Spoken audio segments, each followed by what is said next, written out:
Hello दोस्तों, स्वागत है आप सभी का महेश एकेडमी यूट्यूब चैनल पर। तो आई होप आप लोग अच्छे होंगे और अच्छे से आप लोग प्रिपरेशन कर रहे होंगे। तो जो आप मैंने भी पिछली क्लास में आपका टॉपिक कराया था संख्या पद्धति, और उसमें हमने आपको संख्याओं के बारे में जानकारी दी थी। उसके बाद हमने आपको टॉपिक कराया था इकाई का अंक ज्ञात करने का, कि इकाई का अंक से रिलेटेड जैसे भी सवाल आपसे पूछे जाते हैं तो कैसे हम उन क्वेश्चंस को सॉल्व करते हैं। तो यहाँ पर हम आज आपके लिए टॉपिक लेकर आए हैं अभाज्य गुणनखंड ज्ञात करना। तो यहाँ पर हम अभाज्य गुणनखंड निकालने की विधि बताएंगे आपको। तो अभाज्य गुणनखंड जैसे कि हमको संख्या निकालनी होती है, तो जो संख्या दी हुई होती है पहले हम उसकी गुणनखंड करते हैं। तो जब हम उस संख्या का गुणनखंड करेंगे तो उसमें जो अभाज्य संख्याएं आपकी जितनी आएंगी वही आपके अभाज्य गुणनखंड की संख्या हो जाती है। तो यहाँ पर हमने जैसे कि एक लाइन लिख रखी है आपको कि अभाज्य गुणनखंड की संख्या ज्ञात करने के लिए दी गई संख्या का गुणनखंड करने पर जितनी अभाज्य संख्याएं प्राप्त होती हैं वही अभाज्य गुणनखंड की संख्या होती है। तो आइए इसको एक एग्जाम्पल उठा के हम समझाते हैं कि कैसे हम आखिर हम किस तौर पे ये लाइन हमने बोली है। तो यहाँ पर जैसे कि आपको दिया हुआ है कि 3465 के अभाज्य गुणनखंड की संख्या ज्ञात करो। तो यहाँ पर हमसे अभाज्य गुणनखंड की संख्या पूछा है, तो हम चलिए इस क्वेश्चन को सॉल्व करते हैं। तो 3465 के सबसे पहले हम गुणनखंड कर लेंगे।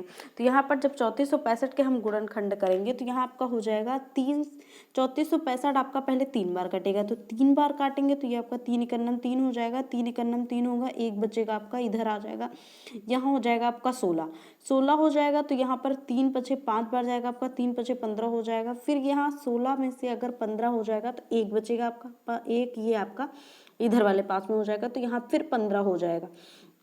तो 15 हो जाएगा तो फिर यहाँ आपका 3 पचे 15 से ये पूरा चला जाएगा। इसमें रूल ये होता है जैसे कि आपका ये 3 एकन्नम 3, ये तो आपको समझ में आ गया। उसके बाद नेक्स्ट दिया हुआ है 4, तो 4 दिया है तो इसको मतलब देखना है हमको कि कितनी बार ये जाएगा। तो एक बार जाएगा तो 3 एकन्नम 3 हो जाएगा। फिर जो एक यहाँ शेष बचता है उसको हम यहाँ आगे लगाएंगे। 6 लिखा है तो 6 में 1 नहीं ऐड करके 7 लिख लेंगे। यहाँ पर हम जो आपका बचा हुआ आता है उसको उस संख्या के आगे लिख लेते हैं। नेक्स्ट वाली जो संख्या होती है मतलब जो अंक होता है उसके आगे लिख लेते हैं। तो यहाँ पर जो आपका एक बचेगा वो यहाँ लग जाएगा, आपका 16 हो जाएगा। उसी प्रकार इसको सॉल्व कर लेंगे। ये आपका हो गया सॉल्व करने का गुणनखंड निकालने का तरीका। तो यहाँ पर इसके बाद ये टर्म हो गया आपका। फिर उसके बाद फिर ये आपका 3 से कटेगा, 2 से नहीं कटेगा। इसलिए नहीं कटेगा क्योंकि आपका यहाँ लास्ट 2 से वही संख्या कटेगी जिसमें लास्ट जो डिजिट आपका हो वह आपका सम संख्या हो। तो यहाँ पर आपका ये हो 3 से फिर कटेगा, 3 तक का 9 हो जाएगा आपका, यहाँ बचेगा 2, तो 2 लग जाएगा 5 के आगे, तो यहाँ बन जाएगा आपका 25। अब 25 आ गया तो 3 से ये 8 बार में जाएगा, तो क्योंकि 3 और 8 24 होता है, 24 है तो ये आपका 8 बार जाएगा। तो यहाँ आपका फिर 1 बचेगा, तो ये आपका 15 हो जाएगा, 3 पचे 15 हो जाएगा। तो यहाँ से आपका यहाँ 385 हो जाएगा। अब 385 जो है आपका ये 3 से नहीं कटेगा, 5 से कटेगा। तो 5 से काटेंगे तो ये 3 5 सत्ते 35, यहाँ 3 बचेगा, 5 सत्ते 35 हो जाएगा। तो ये हो गया आपका 77। अब 77 आप जानते हैं कि ये केवल आपका 7 से कटेगा और 11 से कटेगा। तो हम 77 को पहले 7 से काटेंगे। 7 से काटा हमने तो 11 आ गया। अब 11 से काटेंगे एक बार, ये आपके गुणनखंड हो गए। तो यहाँ पर जैसे कि हमारे गुणनखंड निकलेंगे 3 3 5 7 11, तो इनमें से हमको अभाज्य गुणनखंड लेने हैं और एक बार लेने हैं। जैसे यहाँ पर 3 दिया हुआ है, 3 आपका 2 बार है तो हमको 2 बार नहीं लेना है, यहाँ पर हमको बस एक बार लेना है क्योंकि यहाँ पर हमको अभाज्य गुणनखंड की संख्या बतानी है। तो 3465 में आपके अभाज्य गुणनखंड की संख्या हो जाएगी यहाँ से 3 और 5 और 7 और 11, मतलब कि यहाँ से आपको 4 जो है अभाज्य गुणनखंड मिल जाएंगे। तो यहाँ से आपका आंसर आ जाएगा 4। अभाज्य गुणनखंडों की संख्या यहाँ पर आपकी 4 हो जाएगी। देन बात करेंगे क्वेश्चन नंबर 2 की। तो क्वेश्चन नंबर 2 आपका दिया हुआ है कि 15 की घात 35 के कुल अभाज्य गुणनखंडों की संख्या ज्ञात करो।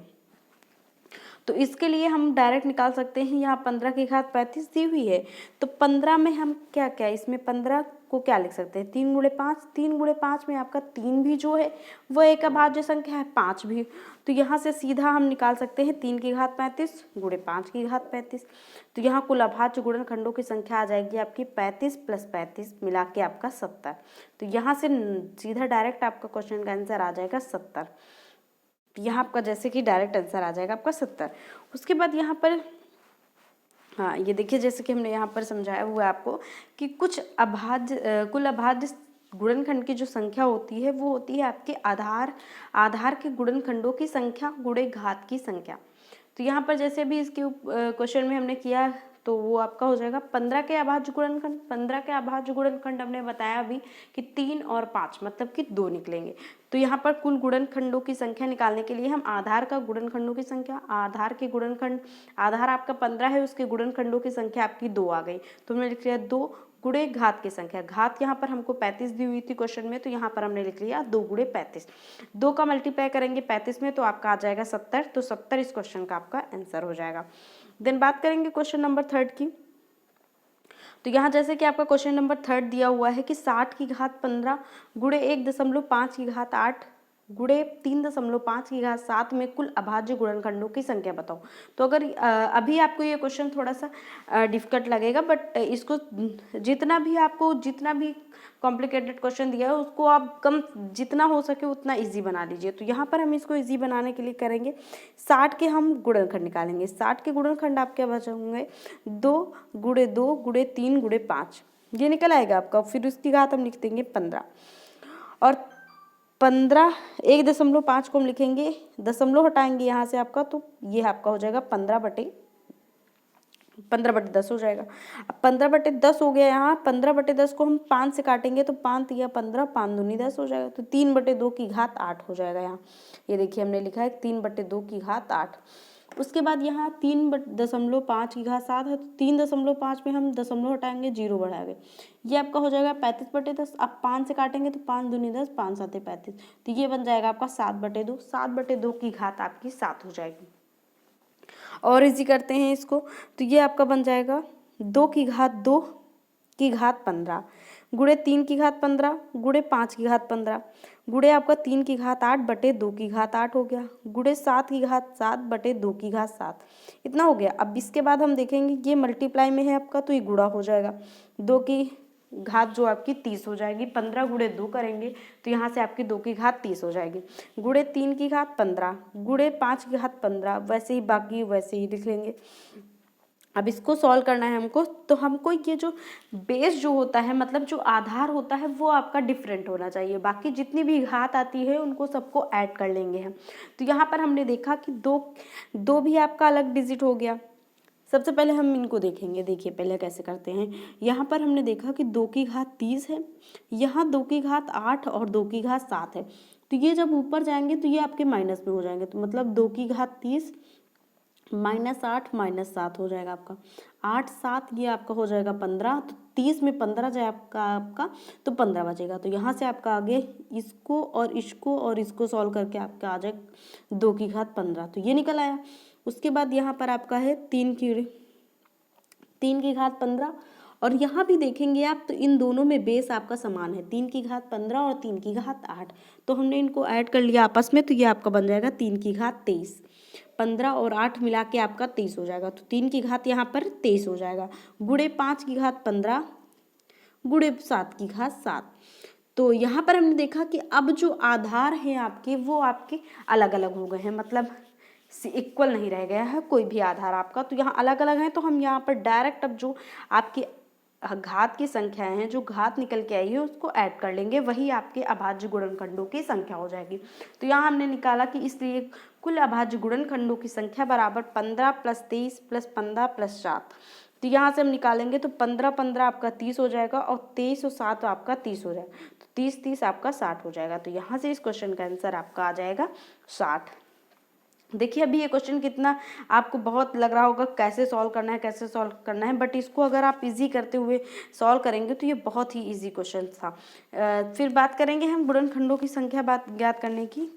तो गुणनखंड जो अभी बताया इसके पहले वो था आपका अभाज्य गुणनखंड, तो इसलिए वहाँ पर हम अभाज्य संख्या ले रहे थे, केवल अभाज्य जो गुणनखंड निकल रहे थे उसमें से हम अभाज्य संख्या जो ले रहे थे वही वैसे कर रहे थे। तो यहाँ पर हमको गुणनखंड की अगर संख्या पूछता है तो सबसे पहले जो दी गई संख्या है उसके गुणनखंड कर लेंगे, उस संख्या के अनुसार उन पर घात लगा देंगे, मतलब जितनी बार उस संख्या का गुणनखंड निकलेगा उस पर घात लगा देंगे। फिर अब जो मुख्य संख्या होगी उसकी घात को छोड़कर मुख्य संख्या को छोड़कर घात में जो है +1 करके गुणा कर देंगे।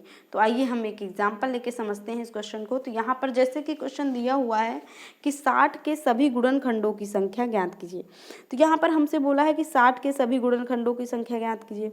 तो यहाँ हम 60 के अगर सभी गुणनखंड निकालेंगे तो ये आपका बनेगा 60 के अगर हम गुणनखंड करेंगे तो 2 बार कटेगा आपका। तो 60 को 2 बार काटेंगे तो आपका 30 आ जाएगा। फिर 2 से काटेंगे तो 15 आ जाएगा। फिर 2 से काटेंगे तो आपका 3 से कटेगा आपका, 2 से नहीं कटेगा 15। तो 3 से काटेंगे तो 5 बार जाएगा, 3 × 5 = 15 होता है। फिर उसके बाद 5 बचा, 5 से कटेगा तो 1 बार जाएगा। तो यहाँ पर आपके जो गुणनखंड निकल के आएंगे तो आप देखेंगे कि 2 × 2 × 3 × 5 ये हो गया आपका। तो यहाँ पर हम गुणनखंड निकालने के लिए यहाँ 2 की घात 2 लिख लेंगे। यहाँ 2 × 2 हो गया, 3 की घात 1, एक बार 3 है तो यहाँ 3 की घात 1 लिख लिया। 5 की घात 1 है, एक बार 5 है तो यहाँ हमने 5 की घात 1 लिख लिया। अब इसमें से गुणनखंड निकालने के लिए हमको कुछ नहीं करना होता, बस जो घात आती है उसमें से एक घात बढ़ा देते हैं। यहाँ जैसे 2 लिखा है 3 लिख देंगे, फिर यहाँ 1 लिखा है तो यहाँ 2 लिख देंगे, और यहाँ 1 लिखा है तो 2 लिख देंगे, और इन आपस में इनका गुणा कर देंगे। तो ये बन जाएगा 3 × 2 × 2। 3 × 2 × 2 करेंगे तो ये आपका बन जाएगा 3 दूनी 6, 6 दूनी 12। तो यहाँ से जो गुणनखंडों की संख्या आ जाएगी वो आपकी आ जाएगी 12। इसी प्रकार नेक्स्ट क्वेश्चन जैसे कि दिया हुआ है आपको 360 के सभी गुणनखंडों की संख्या ज्ञात करो। तो इस क्वेश्चन को भी हम वैसे ही सॉल्व करेंगे, बट अगर यहाँ पर हमने क्वेश्चन में पूछा होता कि अभाज्य गुणनखंडों की संख्या ज्ञात कीजिए तो हम पहले वाले प्रोसेस सॉल्व करते, बट यहाँ पर हमसे क्वेश्चन में सभी गुणनखंडों की संख्या पूछा है, इसलिए हम इस वाले रूल को फॉलो करेंगे। तो यहाँ 360 को जब हम गुणनखंड करेंगे 360 का, तो ये आपका पहले 2 बार जाएगा, 2 से कटेगा तो 180 हो जाएगा। फिर 2 से कटेगा आपका 90 हो जाएगा। फिर 2 से कटेगा आपका 45 हो जाएगा। अब 45 हो गया, 45 2 से नहीं कटेगा, 3 से काटेंगे हम। 3 से काटेंगे तो ये आपका 15 बार जाएगा। फिर 15 हो गया, फिर 3 से कट जाएगा, 3 × 5 = 15 हो जाएगा। अब 5 से कटेगा तो यहाँ पर देखेंगे आप गुणनखंड जो आपके बने हैं 2 × 2 × 2, 3 × 2, 3 × 3 × 5। तो हमने लिख लिया 2 की घात कितनी बार है 3 बार, तो 2 की घात 3 हो गया। फिर × 3 जो है आपका 2 बार है तो घात 2 लगा दिया। × 5 की घात 1 लिख लिया क्योंकि यहाँ 5 एक बार है, तो ये आपका बन गया। अब यहाँ से घात 1 बढ़ा के लिखेंगे।